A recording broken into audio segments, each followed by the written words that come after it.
인수위가 새 정부의 조직 개편 시기를 당선인 취임 이후로 미뤘습니다. 이에 따라 폐지를 예고한 여성가족부 장관의 임명도 이뤄질 예정인데요.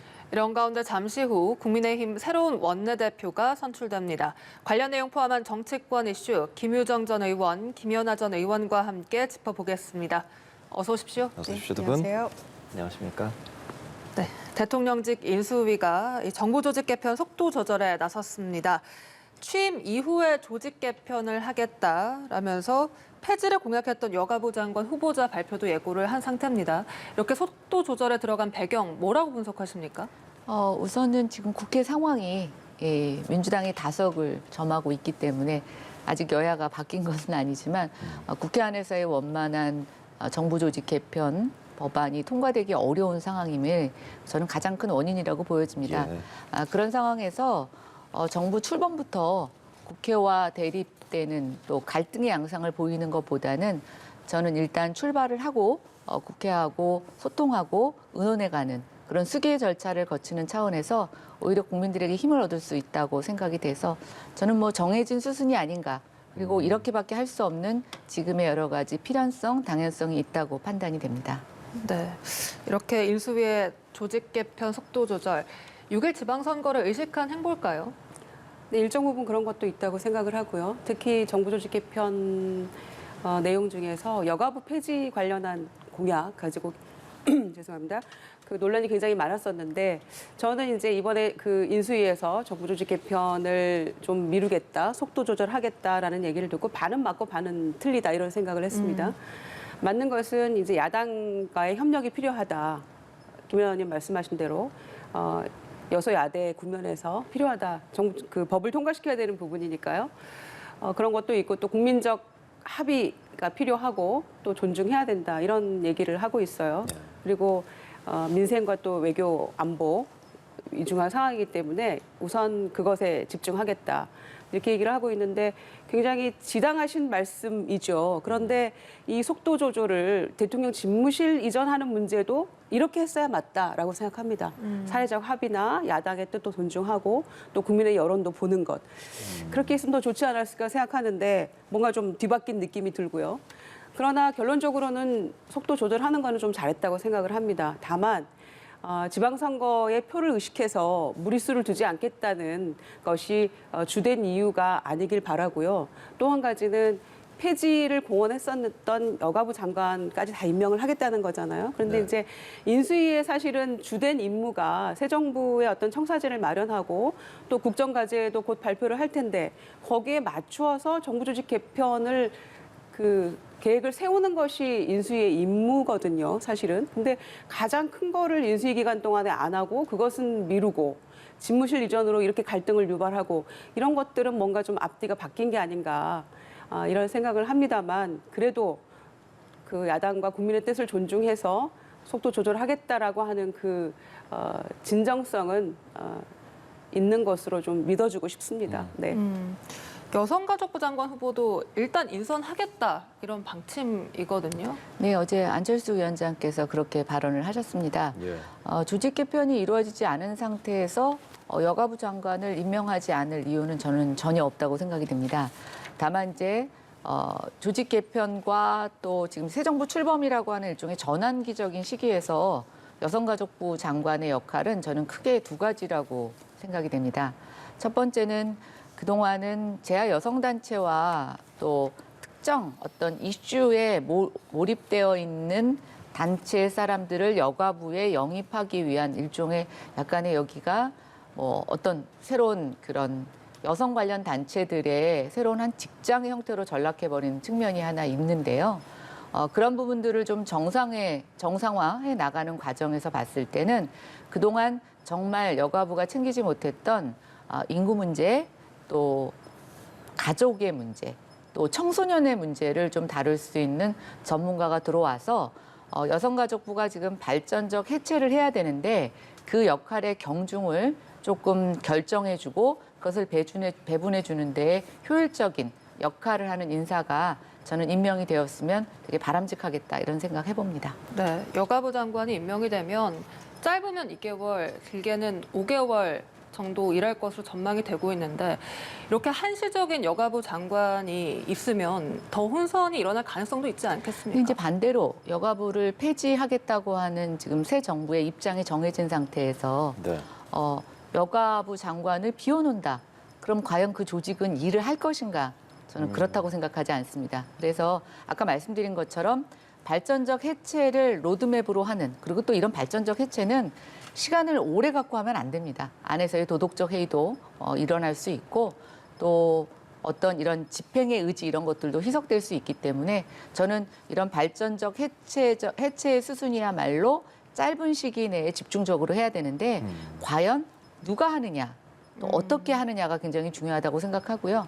아까 말씀드린 것처럼 새로 임명되는 여성가족부 장관은 그동안의 여성가족부의 역할을 재점검하면서 이것들이 각 부처로 흩어졌을 때 어떻게 효율화될 수 있는가를 점검하고 그것을 다 수용할 수 없는 영역들은 새롭게 청을 만들든지 뭐 새로운 부처를 신설하든지 어떤 대안을 마련하는 어떤 그런 방법을 찾는 저는 전략적 사고가 필요한 자리라고 생각합니다.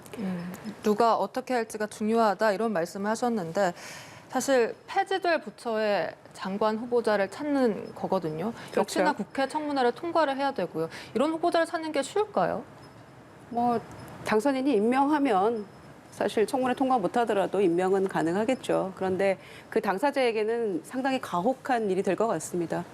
그러니까 장관으로 임명받아서 몇 개월 동안 해야 될 일이 어떻게 여가부를 해체할 것인가가 주 목적이 돼야 되는 장관이기 때문에 사실은 그 여가부에도 그렇고 또 장관으로 임명될 분에게도 상당히 가혹한 일이 될 수 있다 이렇게 생각하는데 사실은 제가 그 지난번에도 말씀을 드렸습니다마는 이 여성특별위원회가 김대중 정부에서 신설이 됐고 그런데 위원회 기능이 집행 기능도 없고 또 법을 제정할 기능도 없기 때문에 여러 가지 실질적인 문제점이 많아서 여성부 신설을 했던 거고 모두의 박수를 받아서 오늘날 여성가족부에 이르렀는데 사실은 이제 지금 인수위에서 얘기하고 있는 뭐 각 부처에 흩어져서 이렇게 얘기하는 것 일하게 하겠다 그리고 또 위원회나 무슨 뭔가 다른 기능을 가진 그 부처를 신설하겠다 이제 이런 구상을 가지고 있는 것 같은데 사실은 이명박 정부 때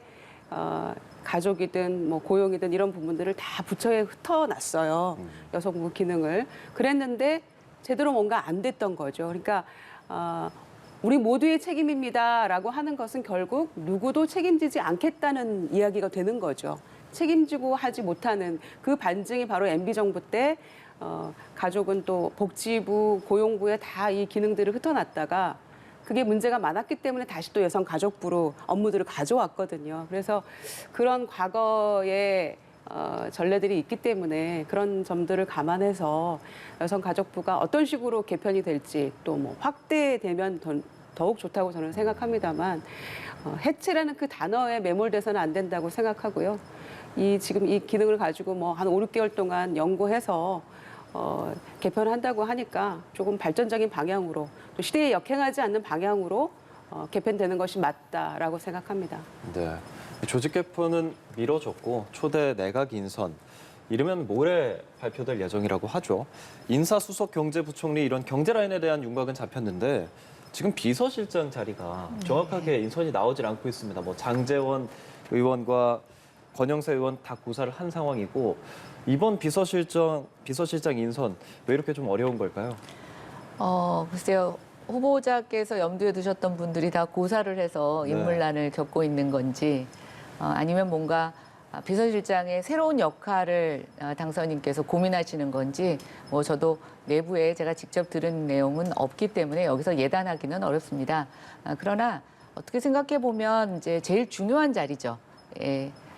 대통령을 가장 측근에서 보필하면서 열린 마음으로 외부의 목소리를 전달하고 또 때로는 대통령에게 다른 생각을 하는 사람들을 연결해 줄 수 있는 자리 또 대통령이 힘들 때 대통령에게 힘을 주면서 그 결단을 격려하고 추진할 동력을 줄 수 있는 자리 저는 정말 중요한 자리라고 생각합니다. 그래서 뭐 국회 안에서 현역 의원들이 가야 할 경우에는 이제 의원직을 그만둬야 되는 그렇죠. 부분이 있는데 지금 이제 국민의힘이 민주당에 비해서 열세 국회에서의 의원 수가 열세이다 보니까 아마 현직 의원을 배제한 사람 중에서 찾는 것에 대한 어려움도 조금 있지 않을까라는 생각을 해봅니다. 근데 우선순위로 보면 일단 비서실장은 청문회가 필요치 않은 직책이다 보니까 청문회를 거쳐야 하는 인사들을 먼저 지명을 하고 그걸 진행해 가면서 비서실장을 임명하셔도 저는 뭐 크게 그렇게 늦어지는 인사는 아니라고 생각이 됩니다. 네, 그러게 현 의원들은 뭐 의원직을 내려놔야 하기 때문에 찾기가 마냥 쉽지는 않을 것 같아요. 그렇죠. 그러니까 그러나 4월 30일까지 내려놓으면 또 재보궐 선거할 수 있고 지역 기반이 탄탄하면 국민의힘이 다시 또 그 지역을 또 가져갈 수 있는 그런 구도라고 생각하기 때문에 정 사람이 없으면 현역 의원 중에서도 검토를 하겠죠. 근데 역대 그 정부 초기의 대통령 비서실장은 사실상 오랜 정치 역정을 함께 해온 동지나 또는 그 당선인의 복심 이런 분들이 비서실장에 주로 임명이 됐었죠. 그리고 그분들이 이제 국회와의 관계 또 이런 소통 이런 것도 조금 원활하게 할 수 있는 경륜 있는 분들이 해왔었는데 다만 이제 김대중 정부 시절에 TK 출신의 김중권 비서실장은 네. 탕평 인사, 국민 소통 그 화합 차원에서 임명을 했던 이제 그런 전례가 있었죠. 근데 지금 윤석열 당선인 같은 경우에는 아무래도 이제 정치 경력이 짧고 또 본인의 뭐 당내 이제 그런 어떤 기반이나 그 본인 소위 이제 본인의 어떤 세력화가 돼 있는 분은 아니기 때문에 장제원 비서실장이 상당히 이제 조금 많이 의지하고 이랬던 모습이 보이죠. 그래서 글쎄요, 부산 지역구이고 나는 청와대 들어가시는 거 보고 이제 돌아가겠다 국회로 이런 얘기를 했는데 정 사람이 없으면 저는 장제원 비서실장을 염두에 두고 있기 때문에 사람 찾기가 더 어려운 것이 아닌가 이렇게 생각도 되거든요. 근데 잘 판단하시겠지만 거론되는 인물 중에 주광덕 전 의원도 얘기가 나오던데 글쎄 네. 모르겠습니다. 이분은 남양주 시장 출마 선언을 하셨는데 또 접고 하실 수도 있겠죠. 상임위 같이 교육과 기술위원회 했었는데 당시 한나라당 의원이었습니다. 굉장히 합리적이고 좋은 분이에요. 그래서 평가도 저희 그때 민주당으로부터도 박하지 않게 받았던 분이라 뭐 이런 거론되는 분도 저는 괜찮다고 보거든요. 그래서 저는 당선인의 뜻에 있겠습니다만 국회 야당과 조금 소통할 수 있고 가교 역할을 좀 잘할 수 있는 그런 분위기를 기대해 보겠습니다. 예. 이 국민의힘 원내대표 11시 반쯤이면 이 결과가 나올 것으로 보입니다. 네. 한때 추대론까지 제기된 권 의원의 무난한 승리냐, 이 조 의원의 돌풍일까, 윤심이 반영될지도 관심이거든요. 어떻게 네. 예상하십니까? 글쎄요, 이제 세간에서는 윤핵관이다, 비윤핵관이다, 뭐 이런 표현을 이제 들어서 두 분을 비교하고 있는데, 뭐 두 분 다 국민의힘의 굉장히 중진 의원으로서 의원들에게 존경받는 분이십니다. 근데 이제 아무래도 지금 국민의힘이 지난 2년 총선에서 보면 이제 수도권에서 굉장히 거의 전멸에 가까운 의석수를 잃었고 주로 저희가 의석을 확보한 데가 대구, 경북, 경남 이 정도 수준입니다. 그래서 이제 그러니까 의회 안에서의 구성 자체가 지역별로 좀 편중되어 있는데요. 그런 측면에서 계속 주력의 의원들이 포진되어 있는 지역에 원내대표가 계속 나올 경우에는 우리가 약세인 지역에 대한 어떤 정책을 함의한다거나 또 거기를 대변하는 부분에 있어서 저희가 계속 좀 미진한 부분이 발생할 수밖에 없습니다. 그래서 지난 원내대표 선거에서도 그 얘기가 나왔었는데요. 그럼에도 불구하고 이제 김기현 원내대표가 당선이 되셨습니다. 이제 새 정부가 출범하면서 저는 두 가지 이슈가 보여지는데 표차가 얼마 나지 않은 이제 그렇게 해서 당선된 대통령을 좀 지원하려면 국회 원내가 조금 단결되고 좀 단단한 모습을 보여줘야 됩니다. 그런 측면에서 두 분 중에 더 의원들을 더 누가 강한 리더십으로 이끌 수 있느냐라고 하는 것이 저는 이번 원내대표 선거에 굉장히 중요한 한 핵심 요소라고 보여지고요. 또 하나의 측면은 이제 좀 전에 제가 말씀드린 것처럼 계속 우리 당의 의원들이 많이 포진되어 있는 지역에 중진 의원이 원내대표를 해왔는데 이번에 그것을 깨고 적어도 뭐 BTK, 비경남권을 벗어난 권성동 의원이 이제 강원인데요. 강원이 과연 경기도까지 포괄하는 그 수도권의 민심을 잡을 수 있는 또 그런 수도권의 지방선거를 이끌 수 있는 어떤 힘을 보여주실 수 있느냐가 굉장히 중요한 포인트라고 생각이 됩니다. 어차피 이게 국민들을 대상으로 하는 선거가 아니라 원내 의원들을 대상으로 하는 선거이다 보니까 지금 현역 의원들이 제가 말씀 두 가지 포인트에 어떤 주안점을 두느냐, 어떤 선택을 하느냐가 원내대표 결과로 나타날 것이라고 예상이 됩니다. 네. 민주당에서는 어떤 후보가 원내대표로 선출되는 게 뭐 협상이나 견제 측면에서 좀 더 유리하다고 보십니까? 원래 선거 중에 제일 어려운 게 이 원내대표 선거입니다. 지금 이제 국민의힘 의원들이 110명이 오늘 투표를 한다고 하는데 두 후보가 나왔잖아요. 그러면은 각자 확보했다고 하는 표를 더해보면 한 150, 60표가 넘어갈 겁니다. 그러니까 그만큼 뭐 도와달라고 하면 알았다고 하고 이러면서 표는 굉장히 내가 많이 확보한 것 같지만 이제 뚜껑은 열어봐야 되는 거고요. 그래서 의원들을 대상으로 하는 선거가 어쩌면 대선보다 더 어려울 수도 있습니다. 네. 그만큼 속내를 속 시원하게 드러내기도 조금 서로 어려운 상황이죠. 이렇게 저렇게 다 얽혀 있는 관계들이잖아요. 상임위도 뭐 같이 할 수도 있고 여러 가지 인연들이 있기 때문에 참 어렵습니다. 또 투표를 해야 되는 의원들도 굉장히 어려운 선거가 바로 이 원내대표 선거인데 저는 이제 여소야대 국면에서 민주당의 원내대표는 굉장히 지략도 있어야 되고 투쟁력도 있어야 되는 이제 그런 위치가 되는 거죠. 그래서 박홍근 의원이 이제 선출이 됐는데 마찬가지로 여소야대 국면에서 어쩌면 강대강 대치로 가야 될 수도 있고 또 야당을 상대하려면은 조금 힘 있는 후보에게 아무래도 표가 쏠릴 수밖에 없다 이렇게 생각을 하죠. 그리고 1년마다 원내대표는 바뀝니다마는 새 정부 출범 시기에는 아무래도 조금 그 새 정부 대통령의 뭐 삼권 분립은 돼 있습니다마는 좀 힘을 실어줄 수 있는 강력한 리더십이 좀 있는 후보가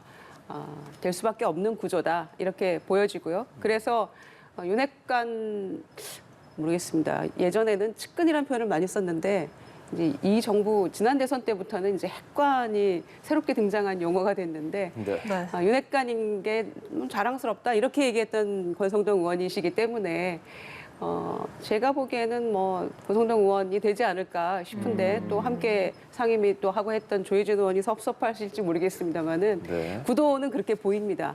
다만 이제 몇 대 몇으로 이길 것인가 그것도 저는 좀 관건인 것 같고요. 그래서 힘이 좀 강하게 좀 실릴 수 있는 그런 원내대표 또 근소한 차이가 난다면 아무래도 지금 의원들이 표출은 안 하고 있습니다만은 이제 윤핵관들의 어떤 모습이나 지금 이제 인수위가 이렇게 진행되고 있는 모습에 대해서 많은 의원들이 초반이기 때문에 불만을 감추고 있다 그런 표명일 수도 있거든요. 그래서 결과에 따라서는 이제 표차도 굉장히 중요할 것 같고요. 그러나 무난하게 권성동 의원이 되지 않을까 이렇게 조심스럽게 예측해 봅니다. 네, 김 전 의원은 권성동 의원의 네. 승리를 좀 점쳐주셨고요. 잠시 뒤 11시 반 정도 되면은 윤곽이 나온다고 하니까요. 다시 전해드리도록 하고 또 국민의힘에서 경선부터 지금 치열하게 전개될 걸로 예상이 되는 게 경기도지사거든요. 네, 그렇습니다. 경기도지사가 유승민 전 의원과 김은혜 의원. 근데 둘 다 윤심은 아니다. 윤심이 중요하지 않다. 이렇게 말하면서 좀 신경전을 하는 것 같아서 윤심이 중요하게 작용을 할까요? 글쎄요, 이제 윤심의 우리가 해석을 어떻게 하느냐에 달려 있는데, 저는 윤심이 이렇게 어떤 후보의 결정에 뭔가 홍보거리가 되고 자랑거리가 되는 것은 조금 구태적인 모습이다. 결국은 이거는 대통령이 임명하는 자리가 아니라 경기도민이 뽑는 자리입니다. 그러니까 저는 두 후보 중에 경기도민의 그럼 뭐라고 할까요? 경심, 도심, 예. 도심이 과연 어디에 가 있는 건가라는 것을 살펴보는 게 더 좋은 표현이라고 생각이 되고요. 참 저는 긍정적으로 생각하는 게 이게 이제 저희가 지방선거, 특히 도지사 선거는 선거 기간 동안에 도민들을 다 만날 수가 없습니다. 그래서 후보의 인지도가 굉장히 중요하고 예. 또 그 후보들 간의 언론의 노출도가 굉장히 중요한데요. 두 후보가 굉장히 경쟁력 있는 후보가 붙으면서 후보의 인지도도 좀 굉장히 높다고 생각이 되고 또 두 후보가 대결하는 모습이 언론에 나오면서 저희는 일명 지방선거에서 굉장히 흥행 이벤트를 하게 되었다라는 어떤 그런 이점이 있습니다. 부디 지난 대선에서 윤석열 당선인이 좀 패배했던 경기도가 다시 두 후보의 아주 건전한 경쟁을 통해서 훨씬 더 살아나고 정말 민심을 얻을 수 있는 그런 기회가 됐으면 좋겠다고 생각이 되고 첫 출발은 굉장히 그런 측면에서 순조롭게 잘 출발하고 있다고 생각이 됩니다. 네, 이 경기도 민주당에서는 이재명 전 지사가 정치적 고향이라고 할 수 있는 곳인데 이런 윤심 신경전 상대당으로서 어떻게 보고 계세요? 경기도가 이번 지방선거에 가장 주목도가 높은 지역으로 되고 있는 건 사실인 것 같습니다. 그래서 후보도 어제까지 보니까 4명 이렇게 지금 등록을 한 것 같아요. 각 당에. 그래서 굉장히 핫한 곳으로 지금 떠오르고 있는데 그만큼 경기도의 승패가 지방선거의 승패를 좌우한다. 지금 이제 이렇게 보고 있는 것이죠. 그리고 국민의힘으로서도 놓칠 수 없는 그러니까 이재명 후보가 이긴 곳이긴 합니다만은 탈환하고 싶은 그런 곳이기도 하죠. 그래서 굉장히 주목하고 있는 지역이긴 한데 이제 윤심 논란이 있죠. 그런데 보니까 당선인이 사실은 정치 뭐 1년도 채 안 된 상황에서 후보가 됐고 또 당선이 됐는데 당내에는 세력이 굉장히 약하죠. 그래서 아무래도 당내에 뭔가 조금 세력화가 좀 필요하다는 그런 차원에서 사실은 김태형 의원도 원내대표 출마하려고 했던 분인데 충남지사 출마 쪽으로 돌린 거고요.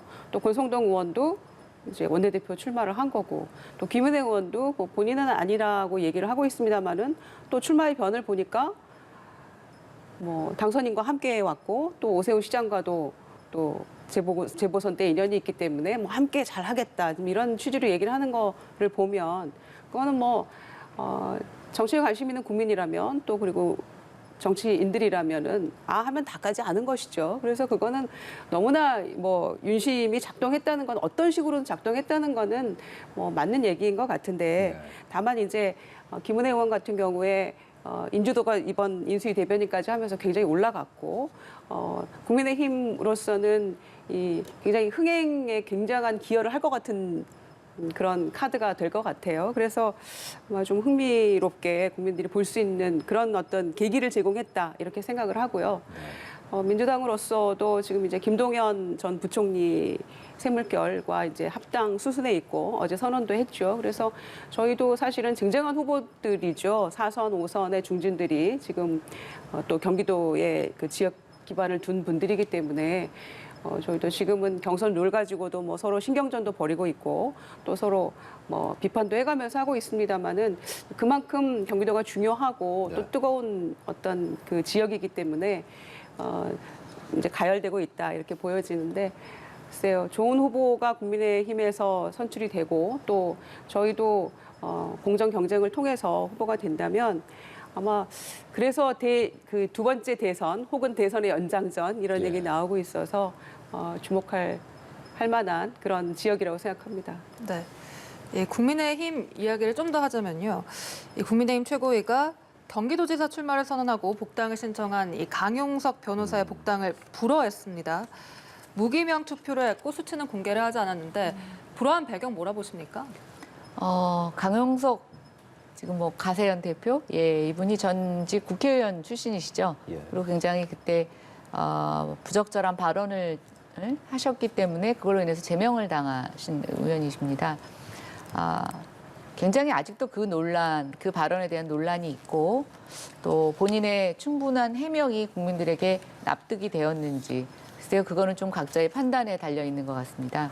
그런 측면에서 중앙당 입장에서는 그런 발언을 해서 제명을 당했던 전직 의원이 다시 당에 들어온다고 할 때는 충분한 소명과 또 반복을 하지 않겠다라고 하는 어떤 다짐 이런 것들이 담보되어야 할 수 있지 않겠습니까? 그리고 지금 이제 새 정부 출범을 앞두고 국민의힘은 그동안에 연일 계속 대패한 선거에서 이제 작년 서울시 재보궐선거를 기점으로 해서 당에 대한 민심이 또 어떤 국민적 지지가 상승하고 있는 추세입니다. 저는 최고위원들이 굉장히 고심했을 거라고 생각이 되고요. 그런 측면에서 뭐 강용석 전 의원의 입당 여부는 타이밍상 아직은 적절하지 않다. 그리고 지금 상황에서 본인이 과거 잘못에 대한 어떤 재발 방지라든가 반성에 대한 것들을 충분히 표명하지 않았다. 저는 그런 판단하에 이루어진 조치라고 생각이 됩니다. 네, 강영석 변호사는 자신이 이준석 대표의 이 상납 의혹을 거론한 것이 복당 불허 배경의 이유다 이렇게 주장을 하고 있는데 민주당에서도 관련해서 첫 공식 반응이 나왔습니다. 이 대표가 성접대 의혹과 관련해서 증거인멸을 교사한 것이 사실이라면 심각한 문제다. 이런 공식 반응이 나왔거든요. 이 반응이 지금 나온 이유가 뭘까요? 글쎄 이제 그동안에 이준석 대표의 성상납 또 증거인멸 교사 뭐 이런 부분에 대해서는 오래전부터 얘기가 나왔었죠. 정치권의 회자는 되고 있었는데 국민의힘에서도 나 몰라라 했었고 또 민주당에서도 상당히 조심스럽게 지켜보고 있었던 게 사실인 것 같습니다. 그런데 이제 그런 이유만으로 그거를 이제 가세연에서 막 공식으로 거론을 하고 또 뭐 녹취록도 뭐 증거가 이거다라고 하면서 뭐 틀고 했대는 저는 들어보지는 못했습니다만은 이제 그것 때문에 강용석 의원을 복당을 불허했다라는 뭐 개인적 사감으로 그런 것 같지는 않고요. 최고위에서 의결이 필요한 사항이기 때문에 그런 건 아니라고 보여집니다. 그리고 국민의힘 당규 자체에도 뭐 과거에 공사 막론하고 그 부분에 대해서 품행이 조금 지탄받지 않아야 되고 또 과거의 일들로 또 국민적 그 비난 받지 않는 그런 사람이어야 한다라는 이제 그런 규정이 있는 거기 때문에 아마 규정에 맞게 했겠죠. 그리고 여전히 지금 강용석 변호사 같은 경우에는 뭐 그 유튜브 운영을 하면서 비난도 많이 받았고 뭐 고소고발도 많이 당했고 그래서 과연 지금 재판 중에 있는 건도 있는 걸로 그 보도가 됐던데 그런 것만 보더라도 과연 정치인으로서 다시 당에 복귀해서 뭔가를 도전하고 할 만한 것에 대해서 국민이 수용할 수 있을 것인가 아마 그런 부분을 감안했다고 생각하고요. 네. 그래서 아마 복당 불허가 됐겠죠. 그런데 이준석 대표 같은 경우에는 이거는 지금 이준석 대표 굉장히 그 방송 출연도 많이 하고 또 뭐 이를테면 그 전장현과도 지금 뭐 맞짱 토론하겠다 지금 이렇게 하고 있는 분이잖아요. 그런데 본인과 관련된 이 부분에 대해서 이게 사실이 아니라면 뭔가 고소고발 조치가 이루어져야 되는 게 아닌가 싶어요. 가만히 있을 상황은 아닌 것으로 보여지는데 별로 얘기가 없어요. 그리고 또 말을 돌려서 뭐 그런 얘기를 꺼내면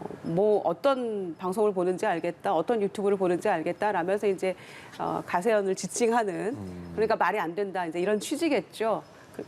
근데 그런 얘기를 하고 있는데. 정확하게 여기에 대해서 반론이 없어요. 그래서 민주당에서도 지금 이제 그 부분에 대한 문제 제기를 하고 있는 것이고 국민의힘 자체로도 공천 기준 몇 가지 이제 새로 마련하면서 그중에 성비위자 안 된다 이런 얘기 하고 있는데 이준석 대표도 지금 다음 내후년 선거에 다시 지역에서 출마하려고 하는 분이잖아요. 노원에서. 그러니까 그 부분을 공천과 이런 것들을 관리하고 책임져야 할 또 이번 지방선거도 또 이끌어야 될 당대표가 만약에 이런 문제 지금 불거진 것들이 사실이라면 이거는 정말 큰 문제가 되겠죠. 그리고 리더십을 뭐 잃어버리는 그런 것이기 때문에 국민의힘으로서도 굉장한 리스크가 있는 사건인데 지금 누구도 이 얘기를 하지 않고 있어요. 국민의힘에서 스스로도. 그래서 이 부분을 언제까지 두고 볼 것인가. 또 마냥 입 다물고 있을 수는 없을 텐데라는 그런 우려가 되는 것이고요. 이 대표 스스로도 이 부분에 대해서 뭔가 정확한 해명 내지는 사실이 아니라면 뭐 고소고발을 해서라도 본인의 그 무혐의에 대해서 정확하게 반박하는 그런 모습이 있어야 되지 않을까 생각합니다. 예, 지금 이 대표가 명예훼손 혐의로 경찰에 고발은 한 상태고 네. 또 가세현 또 반대로 이 대표를 알선수재 혐의로 서로 고소 고발은 한 상태입니다. 예. 국민의힘 이야기 좀 해봤고요. 이제 민주당에 대해서 상황을 좀 살펴볼게요. 민주당 송영길 전 대표 서울시장 후보 등록을 마쳤습니다만 당내 반발이 거센 상황입니다. 이에 대해서 최재성 전 정무수석이 라디오에 출연을 해서 송탐 대실이다 이렇게 비판을 했는데요. 그 발언 직접 들어보시죠. 정치도 최소한이라는 게 있는 거 아닙니까? 여론조사 수치가 조금 더 나올 수 있다는 걸로 이 명분과 정치적 신뢰 같은 것을 다 밟고 그렇게 나가는 것은 송 대표 개인의 문제가 아니고 결국은 대선에서 패배한 민주당의 태도와 자세, 신뢰 문제까지도 연결이 되기 때문에 오히려 타격이 더 클 수밖에 없는 것이라고 봅니다. 그래서 이건 진짜 송탐대실이에요, 송탐대실. 네, 송탐대실, 차출 아닌 자출이다 이렇게 날카롭게 비판을 했었던 최 전 수석이 이번엔 또 새로운 표현을 내놨습니다. 내홍으로 좀 번지는가 하는 모습인데요. 그렇습니다. 최재성 의원하고 18대 국회에서 공동 대변인을 했었어요. 그래서 이 송탐대실이랄지 자출론이랄지 이런 굉장히 찰진 표현들, 네. 촌철살인의 이런 표현들 많이 하고 되게 재미도 있고 위트도 있고 또 역량도 있는 그런 분이신데 정계 은퇴 선언까지 해서 저는 이제 개인적으로 좀 안타까운 마음이 들긴 합니다. 또 여담입니다만은 국회 정론관에서 이렇게 대변인들 브리핑 할 때 얼굴이 작아 보이는 법 그런 것도 저한테 알려주시고 이제 그랬던 기억이 나는데 네. 위트도 있고 이렇죠. 우리 정치에서 어느 순간부터 이렇게 유머 위트가 사라지고 서로 그냥 대립만 하는 그런 모습이 굉장히 서로 다 불편한 상황인데 재미도 있는 분이고 또 정치적 능력도 있는 분이라는 그런 말씀을 먼저 드리고 싶고요. 그런데 그 송영길 전 대표의 서울 출마설과 관련한 최재성 전 수석의 비판을 보고 제가 먼저 든 생각은 그 민주주의 4.0 의원들 13명도 지금 뭐 이렇게 해서는 안 된다. 명분이 없는 출마 안 된다. 네. 굉장히 혹독하게 비판을 했고 또 김민석 의원도 기자회견까지 청해가지고 비판을 했습니다. 네. 그리고 최재성 전 수석도 마찬가지로 지금 비판을 하고 있는 건데 저는 그걸 보면서 이렇게 지금 명분에 대해서 얘기를 할 거면 작년에 재보궐선거 때 서울이나 부산에 후보 내지 말았어야 했다. 그때 그렇게 강한 결기를 보여주면서 이게 우리 당의 살 길이다. 이런 얘기를 왜 이분들은 하지 않았을까. 거기에 대해서 저는 굉장히 의구심이 들고요. 아쉬운 점이 큽니다. 그래서 그때 당규까지 바꿔가면서 후보 내서 결국에는 대선까지도 이렇게 패배에 이르는 그런 결과 원인이 하나가 거기에 있었다고 저는 보기 때문에 그 결기를 그때 이 현역 의원들이 보여주셨으면 얼마나 좋았을까 그런 생각을 했고요. 두 번째는 송영길 전 대표에 대해서는 대선 때도 고생도 굉장히 많이 하셨던 얘기를 제가 여기서도 드렸었는데 그것과는 또 별개로 사실은 본인이 그 대선 기간 동안에 정치 개혁에 대해서도 얘기했고 총선 불출마 선언도 하면서 의지를 보여주셨죠. 그런데 또 덧붙여서 최재성 수석 지금 정계 은퇴 선언하셨고 또 김영춘 의원도 정계 은퇴를 선언하셨잖아요. 왜 송영길 전 대표가 대선 때 이렇게 불출마 선언하고 또 86 용태론 이런 얘기가 나왔을 때 아무도 호응하지 않아서 시체말로 굉장히 뻘쭘한 상황이 돼버리지 않았습니까? 송영길 대표. 이때 이분들이 나서서 조금 뭔가 줄리어서 나도 그렇게 하겠다. 나도 당을 위해서 하겠다라고 했으면 얼마나 더 모습이 좋았겠습니까? 그때는 그런 잠자코 있었죠. 이 모든 분들이. 그리고 지금 송영길 전 대표가 서울에 출마하겠다고 하니까 너도 나도 나서서 지금 이 부분에 대해서 비판을 하고 명분 얘기를 하고 계시는데 그래서 저는 그 부분에 대해서 굉장히 아쉽다. 그런 결기는 진작 보였어야 됐다 이렇게 생각하고요. 서울시장 어제 공모가 끝났는데 한 대여섯 분이 등록을 했습니다. 네. 생각보다 많았는데 중요한 거는 과연 우리가 이길 수 있을 것인가의 문제 아닙니까? 네. 그리고 직전에 대선에 패했던 패장이 이렇게 출마를 하는 것에 과연 국민들이 납득하실 수 있겠느냐, 설득할 수 있겠느냐라는 부분이 남아 있는 것인데 저는 그 부분에 대해서는 출마나 또는 윤회중 비대위원장 체제가 과연 정말로 반성과 혁신하는 모습을 보여줄 수 있는 체제인가라는 거에서 굉장히 회의적이라는 말씀을 드렸었고요. 그래서 지금이라도 저는 좀 내려놨으면 어제 오후쯤에 등록을 하셨길래 오전에 그래서 고민 끝에 출마를 접기로 했나 이런 생각도 했습니다만 그거는 그냥 제 생각이었던 것이고요. 예. 그래서 지금 당에서는 새로운 인물도 좀 찾고 있는 것으로 알고 있고 네. FGI 그 심층 면접이 네. 끝나면 주말쯤 발표를 한다 이런 얘기가 있습니다. 그러니까 그 면접의 대상은 서울 시민들입니다. 그래서 민주당의 어떤 후보가 서울시장 후보로 나오는 것이 좋겠는가를 포함한 여러 가지 그 면접이었기 때문에 그 결과에 따라서 적합한 후보를 또 새롭게 찾을 수도 있는 거거든요. 왜냐하면은 그 경쟁력이 떨어지면 우리가 그래도 선거는 이겨야 하는 것인데 지는 선거를 하려고 작심하는 그런 정당은 없죠. 그래서 전략공천도 한 3군데 할 수 있는 것으로 알고 있거든요. 그래서 아마 후보 적합도에 따라서 뭐 경선도 하겠습니다마는 전혀 새로운 카드도 나올 수 있다 이렇게 생각합니다. 네, 윤호중 비대위원장이 전략공천 가능성도 열어둔 상태여서 민주당에서 일부 지역에 대해서 전략공천을 할까요? 근데 저는 양쪽 당이 다 공이 큰 공통점이라고 생각하는데요. 선거를 질 게 뻔한데 지는 선거를 하려고 하는 사람은 아무도 없습니다. 네. 예, 그렇게 해서 두 가지죠. 여기는 조금만 사람을 바꿔서 이길 수 있다라고 하면은 전략공천이라는 카드를 쓸 거고요. 또 하나 정말 이길 수 없는 지역인데 그래도 왜 요즘 유행하는 단어가 있지 않습니까? 졌지만 잘 싸웠다. 네, 예. 졌었어. 그러니까 선거에서는 졌지만 결코 지지 않는 선거를 하기 위한 또 명분용 선거도 있습니다. 그래서 저는 뭐 서울 지역이 민주당 입장에서는 그런 전략 대상의 지역이 됐다라는 거 뭐 그렇게 판단이 된다고 보여지고요.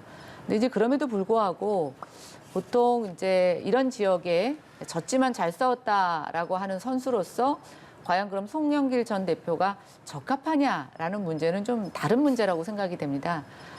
뭐 지역을 옮기는 문제, 글쎄요, 그것도 뭐 명분을 갖다 붙이기 나름입니다만 송영길 지금 대표의 경우에는 지역을 옮기는 것에 대한 명분도 분명하지 않고 설득력이 없는 데다가 저는 제일 중요한 건 바로 직전에 있었던 대선에서의 어떤 선거를 진 책임에서부터 자유롭지 않은데 과연 그것이 서울시에 나와서 그러니까 질 수밖에 없는 지역에 나와서 잘 져주는 걸로 책임을 질 수 있는 것이냐.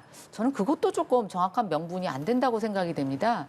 그러면 다음에 총선에서 불출마하겠다고 하는 본인의 입장이 있었고 여기서 이길 가능성도 없는데 단순히 잘 지기 위해서 그것도 아니라면 뭔가 대선 실패의 책임으로부터 또 자기 정치, 다음 총선 출마를 포기하겠다라고 했던 그런 여러 가지 자기 발언에 대한 일종의 탈출구가 여기서 뭔가 자기가 어려운 지역이지만 출마한다라는 것으로 좀 막으려고 하는 저는 모두 짝이 맞지 않는 정말 좀 좌충우돌이라고 생각이 되는데요.